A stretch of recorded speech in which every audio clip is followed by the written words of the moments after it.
She deserves it more, honey, Mom said, not even looking up from the stack of gourmet cupcakes she was arranging on a tiered display stand. Jessica's always been more dedicated to her studies. You've always had other interests. The words landed like a slap I hadn't braced for. I stood there, still in my scrubs, my medical school diploma barely a week old, framed and fresh, trying to process what I'd just heard. Mom? We both graduated with honors, I said quietly. We had the exact same GPA. My voice didn't waver, but my hands were trembling. Audrey. She sighed, finally glancing up with that same cool look I'd grown up with. Your sister doesn't have a wealthy mentor like Dr. Flemington taking an interest in her future. You've had advantages Jessica didn't. I almost laughed. Not out of humor, out of disbelief. Dr. Vivian Fleming wasn't some trust fund savior. She was my research advisor, and I'd earned her mentorship through 2 years of 80-hour weeks in the lab while Jessica was skiing in Aspen with our parents. My advantage, working myself to exhaustion, while Jessica had every emotional and financial resource handed to her on a sterling platter. So I'm being punished for finding my own opportunities? I asked, my tone calm too calm. Behind me, Dad stepped into the kitchen, placing a comforting hand on Mom's shoulder. No one's punishing you, Audrey, he said with his usual dismissive calm. We're just being practical. Jessica needs more help. You've always been more resourceful. Resourceful.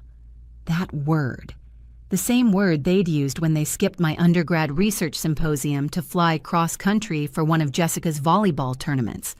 The same word they used when Jessica got a new Volkswagen on her 21st birthday, and I got a $50 Shell gas card. Tomorrow was Jessica's debt-free celebration party, a rooftop soiree in downtown Detroit. Classy, extravagant, undoubtedly expensive, funded entirely by our parents. They'd invited the entire extended family, our med school faculty, even the dean. The invitation read, "Celebrating Dr. Jessica Collins, debt-free and destined for greatness." No mention of me. No acknowledgement that we'd crossed the same finish line. I grabbed my bag. I've got an early shift tomorrow at the hospital. Mom's voice chased me as I walked toward the door. Will you still make it to Jessica's party? Not for me, not out of concern. Out of fear, I'd make Jessica's moment less perfect. I'll be there, I said, even as the thought made my stomach twist. As I slid into my car, my phone buzzed. A message from Dr. Fleming need to speak urgently about the Patterson Fellowship. Big news. My heart skipped. For weeks, I'd waited to hear back about the most competitive neurosurgical research fellowship in the country, Johns Hopkins. Only one graduating student nationwide would get it. Was this it? I stared at the message. And in that quiet moment, sitting alone in my car, headlights glowing against our suburban driveway, I realized something chilling. My parents' favoritism wasn't just unfair. It was about to become publicly humiliating. And there was absolutely nothing I could do to stop what came next. But I had no idea just how far it would go. The next day came faster than I expected. The morning sunlight felt sharper, more judgmental, like even nature was bracing for the evening ahead.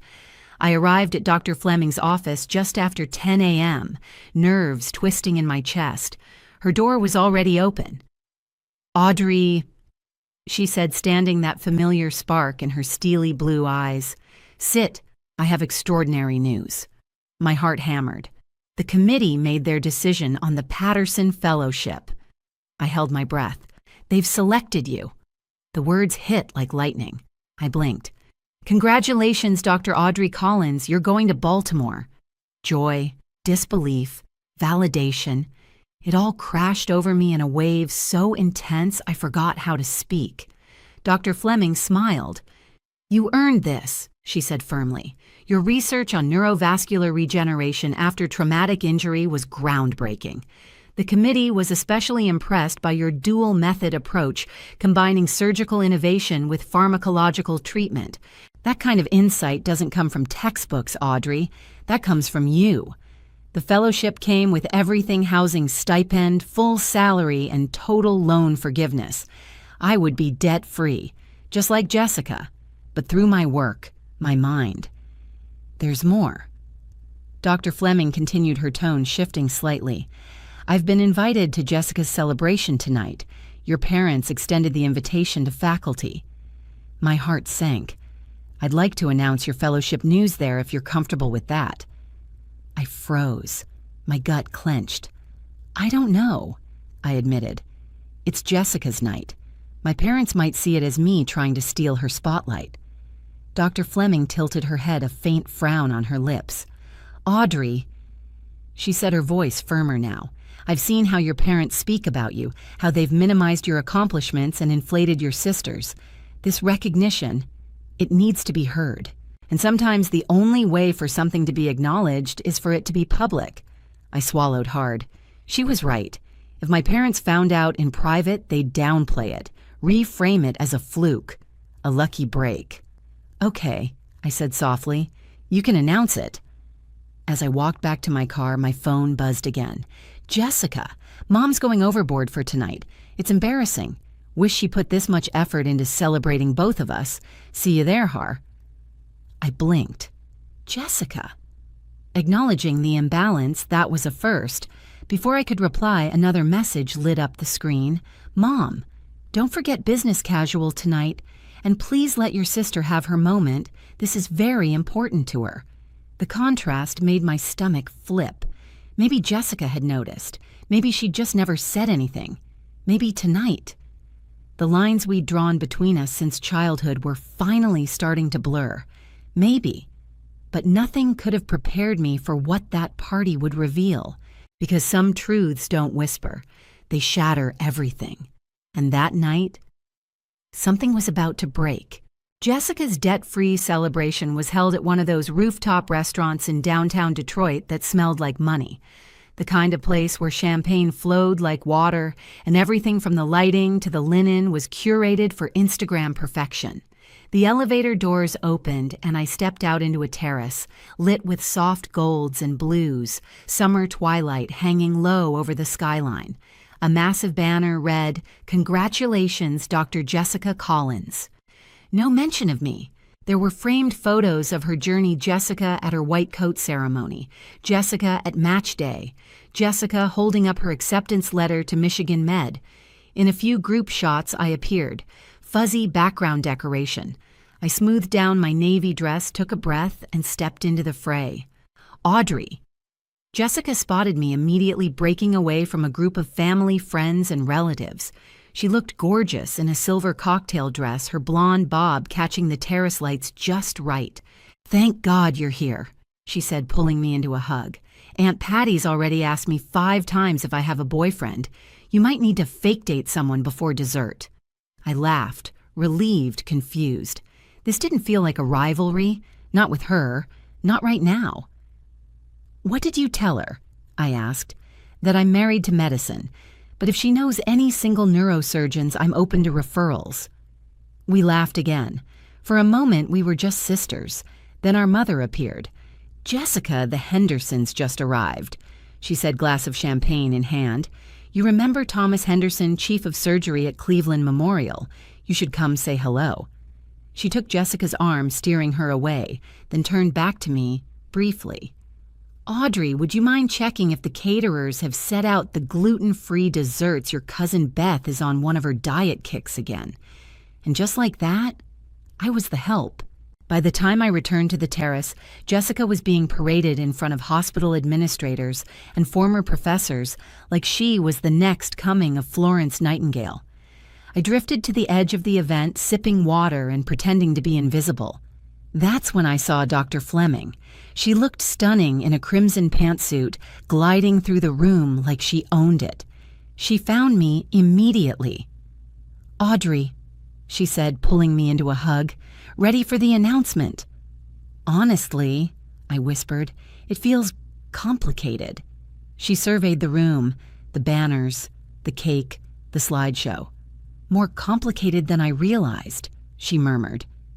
Across the rooftop, I saw my parents introducing Jessica to Dr. Margaret Wu, the chief of neurosurgery at Detroit Medical Center, one of the hospitals I'd applied to for residency. My gut twisted.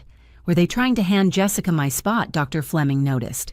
Before I could react, my father spotted her and came over Jessica and my mother in tow. "Dr. Fleming," he said, smiling wide. "So thrilled you could join us. I understand you've worked with Audrey on something." Dr. Fleming's eyebrow arched slow and deliberate. "Audrey has been my primary research partner for the last 2 years," she said coolly. "Her work on pediatric brain injuries was integral to our study's success." My parents' faces twitched just slightly. "Well, that's very nice," my mother said. "Jessica's also done neurosurgical research.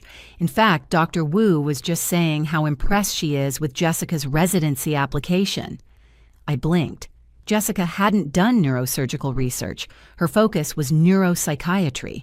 My parents were lying right to a top program director's face. Dr. Fleming smiled, but there was steel in her voice. "That's surprising. I was under the impression Jessica's interests were clinical psychiatry, not surgical interventions." Silence, thick, awkward. I looked at Jessica. She wasn't gloating. She looked uncomfortable. Something in the room had shifted, and the truth. The spotlight wasn't Jessica's anymore. It was mine, but I hadn't even begun to realize how big that spotlight was about to get. Dinner had begun. The guests were seated at long candlelit tables on the rooftop terrace. My parents were at the head table, of course, flanked by Jessica, our grandparents, and Dr. Wu. I was placed 3 tables down, next to Cousin Beth and her boyfriend of the month, surrounded by distant relatives who barely remembered my name, close enough to hear my father's booming voice, too far to be part of the conversation. "We always knew Jessica was destined for greatness," he was saying to Dr. Wu, "even when they were little. Jessica was our ambitious one, driven, focused." Every word was a scalpel, precise, deliberate. I stared down at my plate, appetite gone. Across the room, Dr. Fleming met my eyes. She gave me the faintest nod, reassurance or permission. The silverware clinked. The breeze swirled softly over the city lights, and then my father stood up, tapping his glass. "Thank you all for coming to celebrate our daughter Jessica's remarkable achievement," he began. "As many of you know, medical school is a grueling journey. To emerge not only with a degree but debt-free is truly special." Applause, light, polite, empty. Then my mother stood. "We've always believed in investing in our daughter's future. Jessica has made us proud every step of the way." That word again, invested, as if their love came with receipts. I felt the pressure building in my chest, grief, rage, years of silence swelling like a storm behind my ribs. And then Jessica stood up. "Actually," she said, voice surprisingly steady, "I'd like to say something." Every head turned. Even I looked up in shock. "This celebration feels incomplete," she said, scanning the crowd landing on me. "Audrey and I both graduated. We had identical GPAs. We both worked hard, but honestly, Audrey worked harder." The rooftop went still, not quiet, frozen. My parents stiffened. My mother's mouth opened slightly. "Jessica," she hissed. "No, Mom, it's the truth." Jessica's voice didn't waver. "Audrey did it without the kind of support I had. She worked jobs. She built relationships. She earned every inch of her success without being handed anything." The silence was seismic. Then my father chuckled too loud. "Of course we're proud of both our girls," he said, his tone straining. "Audrey has done well too, but tonight is about celebrating Jessica being debt-free, which is, well, a very specific achievement." Jessica turned to him. "An achievement you and Mom paid for, not one I earned." My breath caught. Then Dr. Fleming stood up, graceful, commanding. "If I may," she said, and the entire terrace turned toward her. "This feels like an appropriate time to share some news about Audrey Collins." My parents turned pale. Audrey's groundbreaking research in neurovascular regeneration has earned her the Patterson Fellowship at Johns Hopkins. Gasps. A few outright woes. Someone even clapped prematurely. For those unfamiliar, she continued, this is the most competitive research fellowship in the country. One position, one student, nationwide. Eyes turned to me. The committee cited Audrey's independent dual-method innovation as revolutionary. She achieved this while managing a full clinical load and mentoring younger students. Her insight, her leadership, and her stamina are extraordinary. I heard murmurs ripple through the crowd. Recognition, respect. For me. Dr. Fleming smiled, then added, additionally, our department has approved a full scholarship award to retroactively cover Audrey's remaining medical school loans in recognition of her unparalleled contributions. I was debt-free, just like Jessica, only I'd earned every cent of it. Applause broke out, louder this time, sustained. People I hadn't spoken to in years were craning their necks to see me, smiling, nodding. Whispers of, that's her, echoing around the terrace. My parents sat like statues, drained, silent. Jessica came to my side, her champagne glass raised. To my sister, she said, clinking gently against mine.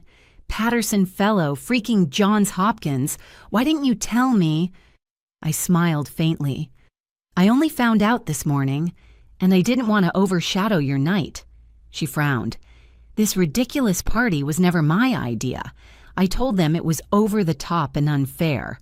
But you know how they are once they've decided something. I looked at her. Really looked. And for the first time in years, I didn't see the golden child. I saw my sister. You did? I asked softly. Of course I did, she said, eyes flashing. Audrey, I've always seen it. I just didn't know how to speak up without tearing things apart. I stared at her stunned, and that's when Dr. Wu walked up. Dr. Collins, she said, smiling at me, I was very impressed by Dr. Fleming's remarks. If you ever decide to bring your work to Detroit instead of Johns Hopkins, please know our neurosurgery department would be honored to have you. Before I could stammer a response, Jessica jumped in. Thank you, Dr. Wu, she said proudly, arm around me. But I'm afraid she's already locked in for greatness, though if she ever decides to revolutionize a second hospital, we'll let you know. Dr. Wu laughed and nodded. Keep us in mind, both of you. As she walked away, I turned to Jessica. You didn't have to do that. You want to stay in Detroit. I still can, she interrupted, but not like this. Not by stepping on your shoulders or letting Mom and Dad stack the deck. That's not who I want to be. Across the terrace, I saw our parents finally rise from their table. They looked lost, and for once they were the ones pushing through the crowd to reach me. But they were already too late. They approached cautiously like guests at a funeral they weren't sure they should attend. Dad adjusted his collar. Mom clutched her champagne flute like a lifeline. Their smiles didn't reach their eyes. Dr. Fleming certainly had some impressive things to say about you, my father began. His voice was tight, like he was struggling to hold on to control. The Patterson Fellowship, that's quite the honor. My mother nodded quickly. Why didn't you tell us you were even being considered?